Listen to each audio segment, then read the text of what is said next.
Auto.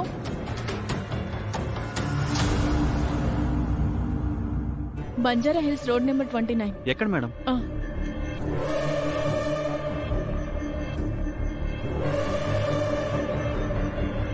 అవని కూతురు బతికుందని ఆ కుటుంబానికి చెప్పేయాలి. ఇంతకాలం బాధల్లో ఉన్న వాళ్ళందరి జీవితాల్లో సంతోషాలను నింపిందాన్నవుతాను. పాప ప్రక్షాళన చేసుకున్నదాన్నవుతాను.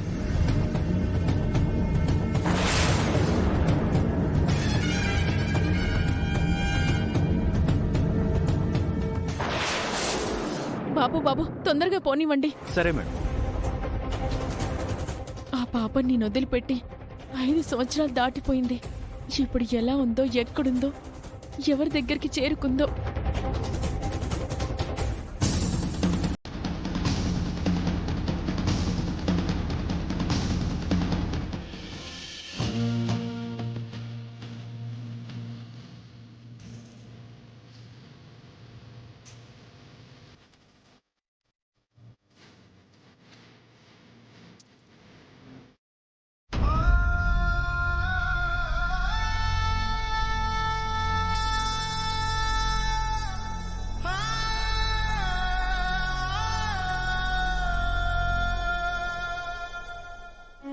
ఏంటి సార్?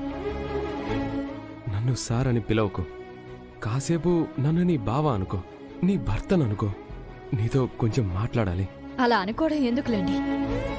మీరు ఏం మాట్లాడాలనుకుంటున్నారో మాట్లాడండి. స్రవంతి తనకు పుట్టిన బిడ్డ గురించి ఆనందంతో చెప్తుంటే నీ కళ్ళల్లో దుఃఖాన్ని నేను గమనించాను. మన బిడ్డను గుర్తు చేసుకుంటూ బాధపడుతున్నావని అర్థం చేసుకున్నాను. అవని, కాలాన్ని, జరిగిపోయిన నష్టాన్ని తిరిగి తెచ్చుకోలేను. నేను నీకు దగ్గరవుదామని ప్రయత్నిస్తున్నాను. నువ్వు దూరం జరుగుతున్నావు. నువ్వు నన్ను క్షమించి తిరిగి మన ఇంటికి రావాలంటే నన్నేం చేయమంటావు? నీ కాళ్ళు పట్టుకోమంటావా? అంత కర్మ మీకెందుకులేండి. మన మధ్య ఈ ఎడబాటు ఇంకెంతకాలం? మనం కలిసిపోతే మళ్ళీ మనకు పిల్లలు కలిగే యోగం ఉంటుంది కదా.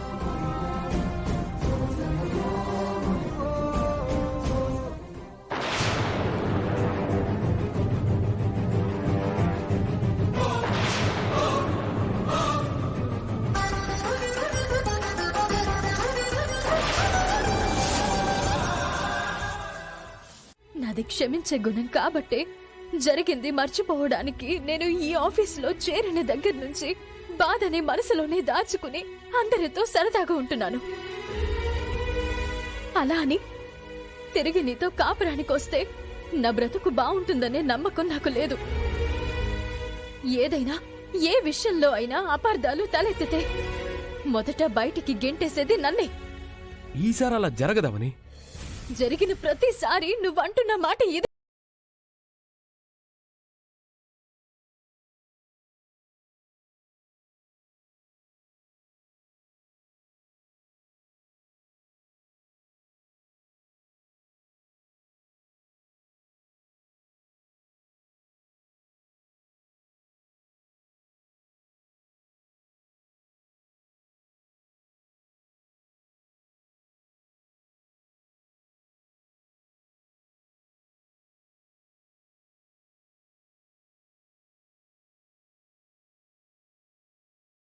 భరించలేను. ఆ ఇంటికి రావాలన్న ఆశ నాకున్నా, నీతో కలిసి బతకాలన్న కోరిక ఉన్నా, నా కుటుంబంతో కలిసిపోవాలన్న స్వార్థం ఉన్నా, అన్నింటినీ మించి భయం ఎక్కువగా ఉంది. మళ్ళీ మళ్ళీ అలాగే జరుగుతుందని ఎందుకు ఊహించుకుంటున్నావు? నా జీవితంలో మొదటి నుంచి అలాగే జరుగుతుంది కదా. దయచేసి నన్ను ఇబ్బంది పెట్టకు. నాలో కొత్త ఆశలని రేపకు.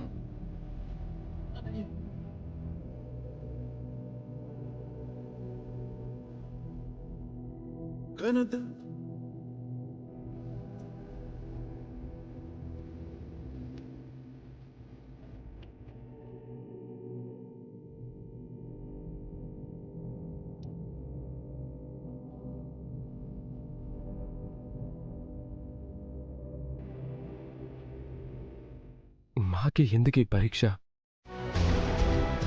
నమస్కారం వేదవతి గారు. నేనండి హెడ్ నర్స్ని. రామ్మా, కూర్చోమ్మా. మెడిసిన్స్ జాగ్రత్తగా వాడుతున్నారా? నేను గాని నా ఇంట్లో వాళ్ళు గాని మర్చిపోయినా అవని మర్చిపోదు.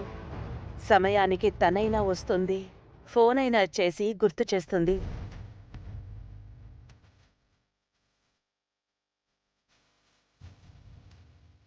అవని గారు కానీ శ్రీకర్ గారు కానీ ఉంటారని అనుకున్నాను. ఇద్దరు ఆఫీస్లో ఉంటారు. హాస్పిటల్లో రాసిన ప్రిస్క్రిప్షన్ని జాగ్రత్తగా చదువుతూ మందులు వాడాలి వేదవతి గారు.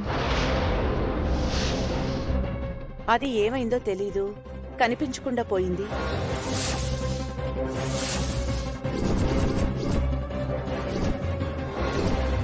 అది ఏమైందో తెలీదు, కనిపించకుండా పోయింది.